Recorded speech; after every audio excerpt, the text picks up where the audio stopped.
হয়ে গেল আমার ভর্তাটা রেডি। আপনারাও বানিয়ে ফেলুন আমি যেভাবে বানিয়েছি।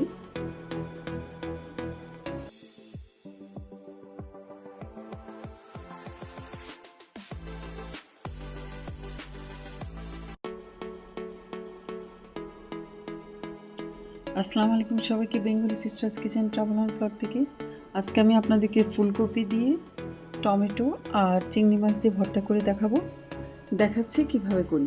দেখতে থাকুন তাহলে। আমি ফুলকপিগুলোকে একটু গরম পানি দিয়ে ভাপ দিয়ে নিব।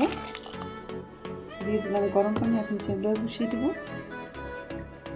প্রথমে দিয়ে দিচ্ছি আমি রেগুলার তেল, আমার কাছে সানফ্লাওয়ার আছে, আমি এটা দিয়ে দিলাম, আপনারা চাইলে অন্য কিছু দিয়ে দিতে পারেন। আর দিয়ে দিচ্ছি শুকনো মরিচগুলো। শুকনো মরিচটা আমার ভাজা হয়ে গেল, এখন আমি এটাকে উঠিয়ে নেব। আগে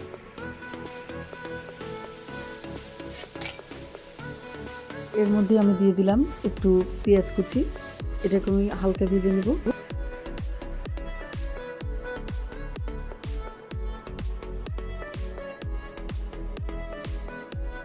পেঁয়াজটা একটু নরম করে উঠিয়ে নিয়ে দিয়ে দিলাম আমি রসুনের কোয়াগুলি, এটাকেও হালকা করে ভেজে নিলাম। এর সাথেই দিয়ে দিলাম আমি চিংড়ি মাছগুলো, দেখতেই পাচ্ছেন আমি সবগুলোই দিয়ে দিলাম। এর মধ্যে দিয়ে ভালো করে নাড়া শুরু করলাম।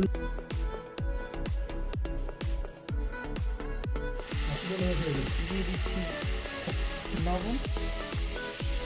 এখানে আমি কয়েক ধরনের চিংড়ি মাছ একসাথে ছোট বড় সব সাইজ নিয়েছি, আপনারা চাইলে বড় চিংড়ি মাছ দিয়েও করতে পারেন অথবা ছোট দিয়েও করতে পারেন। আমি এরকম প্যাকেট কিনেছি তাই এটা দিয়েই করতেছি।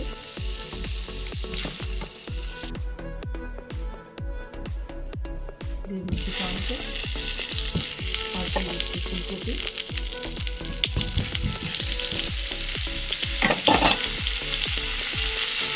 এখন এগুলোকে একটু ভালো করে ভেজে নেব। ওয়েট করবো নরম হওয়া পর্যন্ত, ভাজিও হবে আর নরমও হয়ে যাবে।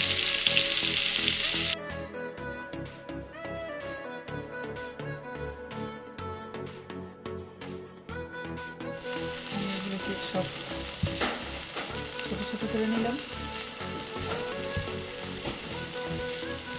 দেখতে পাচ্ছেন ভাজতে ভাজতে এগুলোকে আমি সব ছোটো ছোটো করে নিলাম যাতে মাখাতে সুবিধা হয়।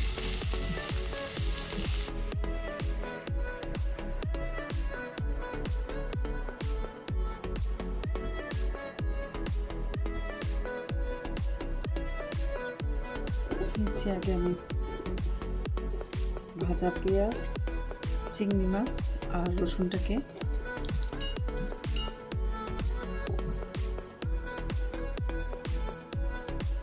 হয়ে গেল আমার মাছগুলোকে আধা আধা করে ভর্তা করা।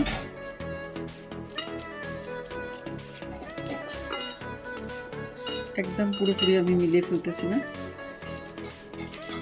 একটু একটু থাকলে মুখে পড়বে, মজা লাগবে। দিয়ে দিচ্ছি টমেটো, ফুলকপি,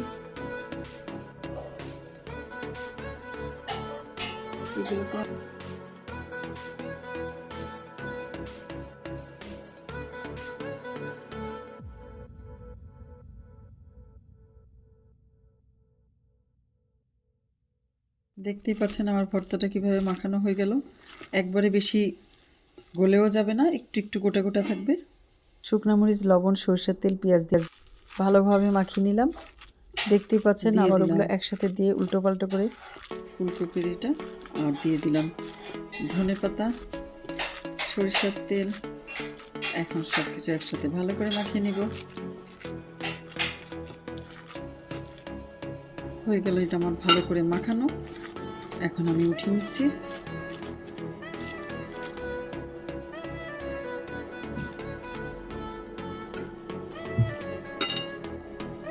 লাস্ট ফিনিশিং আরও একটু সরিষার তেল।